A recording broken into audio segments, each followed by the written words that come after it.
Imagine your entire country runs out of energy. No fuel, no power, no way to function. Now imagine it wasn't an accident, it was engineered. Because right now, one country is being cut out from its only lifeline. And if you've been paying attention, you've seen this story before. Now, Cuba doesn't produce enough oil to sustain itself. It relies heavily on imports to keep its economy running. And for years, one country filled that gap: Venezuela. At times, Venezuela supplied tens of thousands of barrels of oil per day to Cuba, forming the backbone of its energy system. In exchange, Cuba provided doctors, intelligence support, and political alignment. It was a strategic partnership, not just economic, but that system had one critical weakness: it depended on one supplier. And everything changed in 2026. The United States intervened in Venezuela and took over its oil flows. That didn't just impact Venezuela, it sent shockwaves across the region, because once Venezuelan oil was disrupted, Cuba lost a majority part of its energy supply almost instantly. In fact, Venezuela had been supplying up to 30 to 50% of Cuba's oil, and just like that, Cuba's lifeline was cut. And this is where things become more serious, because the US didn't just stop Venezuelan oil, it went further.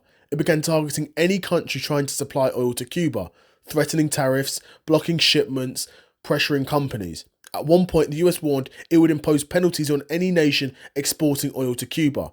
And according to reporting, the goal was clear: strangle the energy supply and force change.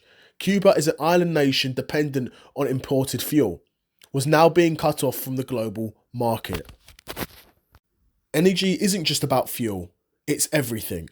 Without oil, power grids fail, transport stops, food distribution collapses, and hospitals struggle. And that's exactly what's happening. Cuba has experienced widespread blackouts, severe fuel shortages, and economic paralysis.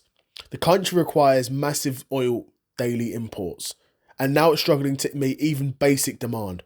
No energy means no economy. This isn't random, it's pressure.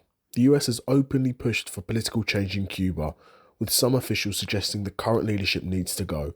At the same time, oil is restricted, economic pressures increased, and negotiations are hinted at. Even statements from leadership have suggested that Cuba should make a deal before it's too late. This creates a familiar structure: apply pressure, weaken the system, and force a response. And this is where the thesis comes in. Because when people start to notice something, not necessarily identical events, but a pattern: before, target a country, isolate it economically, apply pressure, justify intervention. Now, Venezuela destabilised, Cuba cut off from energy, and pressure increasing. And the question becomes, is this the same playbook or just a different country? Cuba isn't just any country, it sits right on America's doorstep, and it has long-standing relationships with Russia, China, and other US rivals, which makes it strategically important.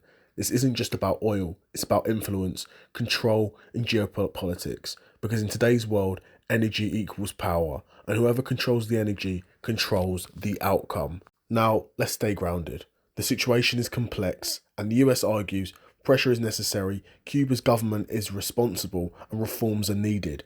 There have been limited moves to allow oil to reach Cuba under certain conditions. So this isn't a one-sided narrative, but it doesn't change the reality on the ground. Cuba is facing a serious energy crisis. Maybe this situation is justified, maybe it's necessary, maybe it's different from the past. But when a country loses its energy and the pressure starts building, people start asking questions. Because we've seen what happens next when a system is pushed to its limit.